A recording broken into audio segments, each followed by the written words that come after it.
All right, part 2, chapter 26. We're talking about how the Democrat Party has been taken over by radicals and progressives, which is really the same thing.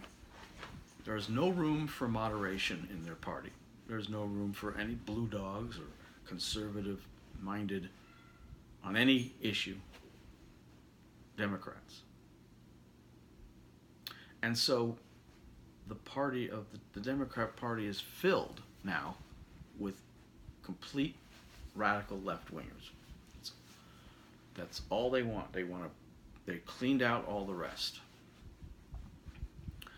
And as a result, they, as a group, have moved further to the left. As I mentioned in a previous video, I'm on the right. This is where I was. This is where I am. Now, I have not moved. They have moved farther to the right. That's the gap. That's the gap. They've moved farther to the left, That's the gap. That's the polarization. It's not coming from the right, it's coming from the left. We can prove that further by their actions. You want to call Antifa right-wing because it's anti-fascist? Well, guess what? They use fascist tactics. That makes them fascist. And what is a fascist? Left-wing. Even the guy from the leading the alt-right movement was interviewed by Dinesh D'Souza, as I said. And he pounded him with questions. And every answer came out of his mouth was the same answer a progressive would give. And when pushed on it and mentioned it, you know that you are giving the same answers a progressive would give. The man shrugged and said, I don't care what you call me, this is what I believe. He didn't even think of himself as an alt-right guy. He didn't care. But what he did care about is the same things the progressives care about. He's a left-winger. So he can, and the left-wing nut jobs in the academia or the media can call him alt-right or right-wing all they want. Doesn't make him right-wing. Sorry, he's not. He's left-wing. And there are more groups like that. You know, historically, white supremacist groups were progressives. Eugenicists like Margaret Sanger and H.G. Wells. Race-cleaning people. Anti-black. Segregationists, Jim Crowers, etc. All on the left. And some would say that the mask that they've been wearing, which is made to make most people who aren't paying attention, who don't like politics, who rarely vote even every 4 years, let alone every 2 years, look like that they're pro-worker, pro-American, pro-little guy, pro-minority, pro-women. Well, guess what? Over the years, as I mentioned, the last 10, 15, 20 years, they've been showing themselves more and more. They've been admitting to more of their socialist progressive ideas. They've been admitting to more of their, they've been caught because of technology and cameras and microphones and videotapes and cell phones, caught being saying, Project Veritas, for instance, caught saying some of the most outlandish things when they think that nobody's listening or nobody of consequence. The people, or even in some cases, the media, although they will carry their water and ultimately rationalize it as far as they care to take it. And these things prove, without a shadow of a doubt, how monstrous the Democrat Party and the people in it are today. Some have said that the mask is torn off, and I tend to agree with that. Partly because they don't care to hide who they are, but partly because of organizations like Project Veritas and right-wing watchdog groups basically have torn that mask off. You got the Democrat Party is like the Phantom of the Opera, with all its ugliness, vulgarity, disgusting, aspects, without the compassion or pathos, of course. Just the evil. And that's who's been running around terrorizing the countryside, folks, for the last 60 years. And guess what? That mask has just been hiding what the true self is, who they really are and have been all along. Ugly, evil, despicable people. Now, is everybody in the Democrat Party evil and despicable? No.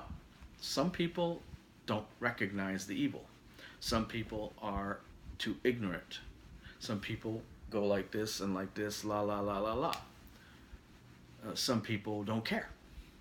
Some people are completely out of the loop, out of touch, and are ignorant of the fact.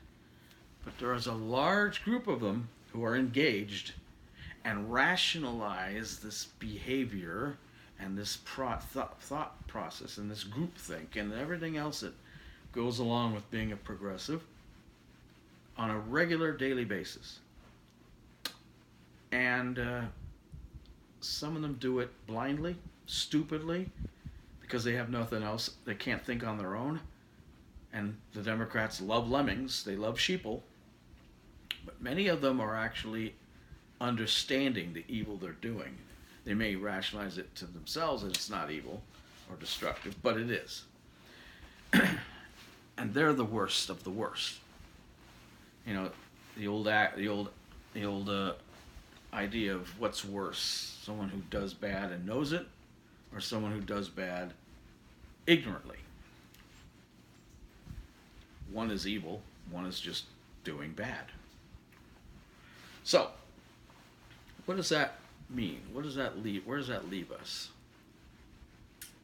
It leaves us with incredible polarization from the left having moved far to the left and not caring anymore. The mask is off and their ugliness is there for all to see. Their ugliness is on display in all aspects of American society today.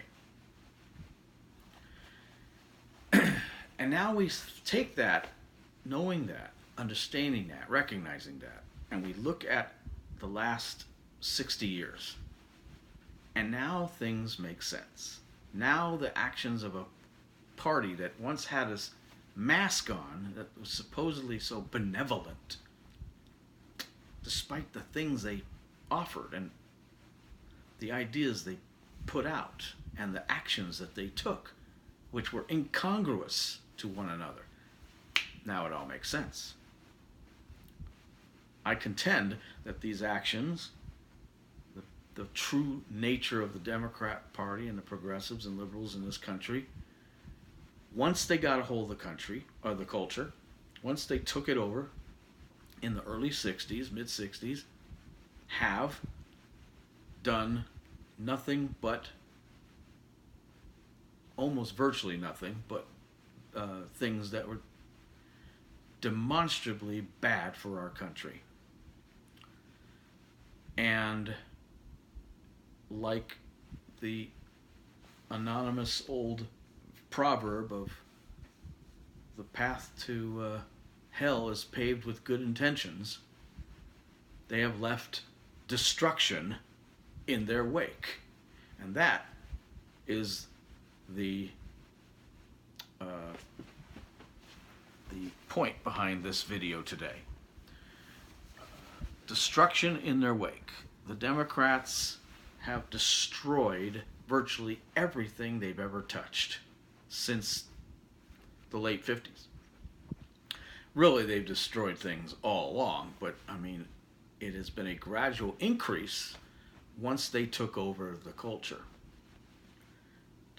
Everything they do, everything they touch, everything they say, there is nothing in America that hasn't been ruined by liberal and progressive ideology. Nothing. Nothing. If they had just left it alone, we would all be so much better off. So what I have to offer in this video is a list, a laundry list, if you will, of ideas that the Democrats, the liberals and progressives in this country have have tinkered with. Remember the tinkering hands, the idle hands. Goals that they've set to try to improve upon things. Remember, these are utopianists, people who believe that society can be perfected and only by them. People who believe that change of any kind is better than stagnation, even if the current state of stagnation is good, benevolent, peaceful, cooperative, or whatever. They don't care. And so we're going to go down this list, and we're going to talk about each one of these things in regard to what the damages that they've caused. It's in no particular order. This was just stream of thought onto a piece of paper. Some of them are big things, and some of them are little things. The first thing that came out of my head when thinking about what destruction has been wrought by the Democrats is their attempts to help the poor. Now, a lot of these ideas and things are things we've already talked about. This is to compile them and a few more things all into one video. What did the Democrats do to help the poor, supposedly? And I mean by that is not just the minority poor, this poor, all the people who are poor. Well, at least during the time of their own, of this culture, which they own, this is theirs. Everything that's gone wrong, you can blame them, not us, because we're not in charge of the culture. A president might come and go as a Republican. Congress might be a majority Congress now and then writing laws, but that has nothing to do with the culture per se. No, Republicans and conservatives have not been in charge of the culture probably since 65, 64, 63, maybe. Well, the big thing that they tried to do, of course, is they invented, or reinvented, I should say, the welfare state. They put it on steroids. The war on poverty, which of course is a war that we've lost. Trillions of dollars spent, and there were just as many poor people at the end of Obama's presidency as there were at the middle of LBJ's presidency or the beginning of his presidency when he started this silly crap. Didn't help the poor. Maybe it was never meant to. Instead, what were the tactics they used? Besides giving everything away for free, which of course stifles people's minds, which is the point, because if you stifle someone's mind, you stifle creativity. If you stifle creativity, you stifle capitalism. And they hate capitalism. Hello, bingo. But it was also to destroy the rich. Remember, part of the destruction of the Democrat Party, the things they do, is they don't actually elevate people, ideas, or thoughts. They just destroy success, the rich, the people who have made it, the ideas that are successful, and they tear that down. And so by virtue of those things being torn down, their ideas that are lacking in virtue and value and substance look like they are rising. It's a matter of perspective and relation. But they've always wanted to destroy the rich. The idea of hurting the rich in order to help the poor is an argument that goes back centuries and centuries. More recently, Abraham Lincoln, Calvin Coolidge. Many people have said you cannot just help the poor by hurting the rich. In various manners and ways they've said that. But in so doing, all this money, the set-asides, all this money for food stamps and welfare, and taking the safety net and turning it into a hammock. People don't even have to work and have generational dependency on the government that turns over generation after generation. having more babies, which is incentivized to have more babies, out of wedlock, teenage pregnancy, and now those babies, which are at 15 and 16 and 17-year-old mothers, the turnaround of the generation is faster and faster and faster, and more people become dependent, and more people become dependent. And all this money being pissed away, billions and billions and billions of dollars every year, ruins the economy. This economy, we have not had a balanced budget for almost 50 years. I don't mean a zero deficit like at the end of Clinton's term, thanks to the Republican Revolution, by the way. I'm talking about a debt that was under control. The welfare state destroys lives. It destroys initiative. It destroys the creativity. It destroys entrepreneurialism. It destroys the need, the want, the desire to educate oneself, to learn. It destroys capitalism, the one and only greatest economic plan or policy or idea that has helped more people and brought more people out of poverty than any other type of idea in the history of mankind. And they think we want to go into the past? The liberals are still harking on Marxism. They're still harping on communism and socialism. Failed ideas that have killed millions and millions, 120 million people in the last 100 years. This is what they want to go back to. And they think capitalism is bad? Huh? They also want to help minorities. Well, who doesn't? I guess. But it's not the idea of helping minorities. It's the implementation of helping minorities. Using the same liberal playbook, what does one do to help a group? Do you raise that group up? Do you make them more knowledgeable, more educated, more wealthy? Remember, we just said they help the poor and they're just as poor as they were before. No, they don't raise anyone up. They have to take and tear something down. So if you're helping the minorities, what are you tearing down? Well, one of the things they think minorities help with, which is just wrong-headed thinking, is they need help with their culture.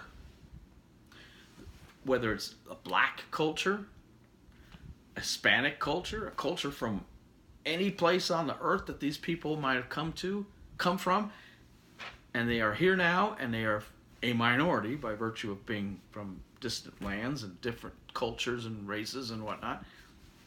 The idea is that they need help with their culture.